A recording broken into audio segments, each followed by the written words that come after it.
నమస్తే, నేను Purna. Welcome to Telugu home gardener. ఈ వీడియో వచ్చేసి ఈరోజు మార్నింగ్ అంటే Saturday morning garden update.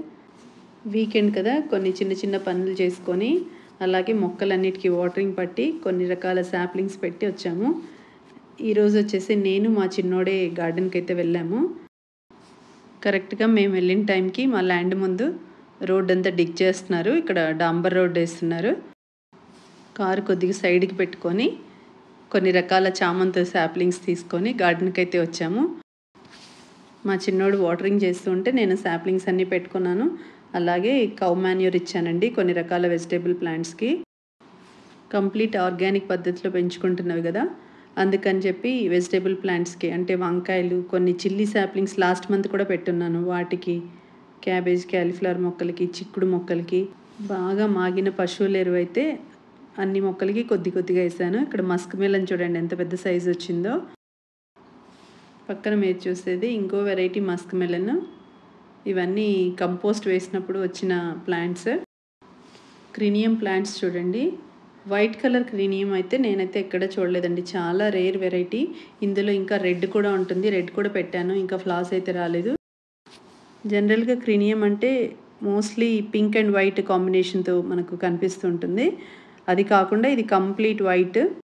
Cut చేస్తే కొన్ని వంకాయలు, చిల్లీ, క్యాబేజ్, క్యాలీఫ్లవర్ వస్తాయండి.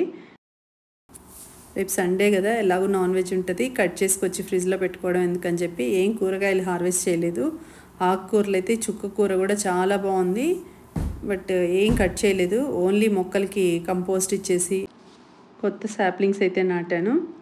నాకు మా చిన్నబాబు చాలా హెల్ప్ చేస్తాడు మొక్కలకి వాటరింగ్ చేయడం కానీ, కంపోస్ట్ ఇవ్వడం కానీ, లేదంటే శాప్లింగ్స్ పెట్టడం కానీ, లేదంటే నేను శాప్లింగ్స్ పెట్టుకుంటూ వెళ్తే హోల్స్ పెట్టడం కానీ.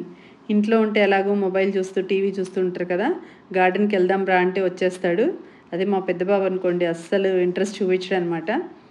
అందుకే చిన్నోడిని తీసుకెళ్తుంటాను మోస్ట్లీ. మార్నింగ్ బ్రేక్ఫాస్ట్ చేసి గార్డెన్కి వెళ్ళాము. ఒక 2 hours స్పెండ్ చేసి ఇంటికి వచ్చేసానండి. నిన్నైతే నేను ఒక్కదాన్నే వెళ్ళాను, 6:30కి వెళ్ళాను. సమ్మర్లో మార్నింగ్ టైంలో చాలా ప్లెజెంట్గా ఉంటుంది. గేట్ ముందు ట్రీస్ ఉన్నాయి కదా, పెద్ద పెద్ద ట్రీస్, అక్కడ బర్డ్స్, చిన్న చిన్న పిచ్చుకలు అనమాట. వాటి సౌండ్ చాలా ప్లెజెంట్గా ఉంటుంది. అలాగే ఆ పెద్ద చెట్ల నీడంతా ఉంటుంది గార్డెన్లో. ఎమర్లిల్లీ మొన్నటి వరకు బాగా పూసాయని చెప్పాను కదా, యాక్చువల్గా మనకు పీక్ సమ్మర్లోనే ఈ మంత్లో పూయాలండి. ఈ మంత్లో ఫ్లవరింగ్ ఆగిపోయింది. ఎందుకంటే ఆ పెద్ద చెట్లు ఉన్నాయి కదా, మాన్లు, బాగా నీడొచ్చేసింది. 4-5 నెలల్లోనే కొమ్మలు ఎక్కువ పెరిగిపోయాయండి రోడ్డు మీద చెట్లు. సో అవి ఇంకా కట్ చేస్తే కానీ మా అమర్లిల్లీకి ఎండ తగలదు. నేను గార్డెన్ పెట్టినప్పుడు చెట్లంతా కొమ్మలు ఇదిగా లేవు, బాగానే ఎండపడుతూ ఉండే.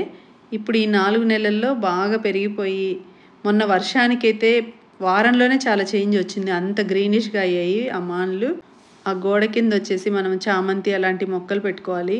ఎమర్లిల్లీ, మల్లె లాంటి మొక్కలు షేడెడ్ ప్లేస్లో పెట్టకూడదు, అలాగా చెట్ల కింద పెట్టకూడదు. ఎందుకంటే వాటికి కంప్లీట్ సన్లైట్ కావాలి. లేదంటే ఈ మేలో ఎక్కువ ఫ్లవరింగ్ చూసేవాళ్ళండి ఎమర్లిల్లీ. మొక్కలు అయితే కొన్ని వందలల్లో ఉంటాయి, బట్ ఫ్లవరింగ్ అంతా తగ్గిపోయింది ఎందుకంటే నీడ వచ్చేసింది అక్కడ. ఇంకొక సైడ్కి మొక్కలన్నిటినీ షిఫ్ట్ చేస్తే మళ్ళీ ఫ్లవరింగ్ బాగా వస్తుంది. టైం చూసుకొని అన్ని ఎమర్లిల్లీ ఒక సైడ్ పెట్టుకోవాలి. ఈ వీడియో మొత్తం చూడండి. ఈ వీడియో ఎలా ఉందో, మా చిన్నోడు నాకు ఎలా హెల్ప్ చేశాడో కమెంట్స్లో చెప్పండి. ఈ వీడియో కనుక మీకు నచ్చినట్లయితే లైక్ చేయండి, షేర్ చేయండి. కొత్త వాళ్ళు ఎవరైనా చూస్తుంటే సబ్స్క్రైబ్ చేసుకోండి. అలాగే మీ ఫ్రెండ్స్ అండ్ రిలేటివ్స్ కూడా ఫార్వర్డ్ చేయండి. Thank you for watching my videos.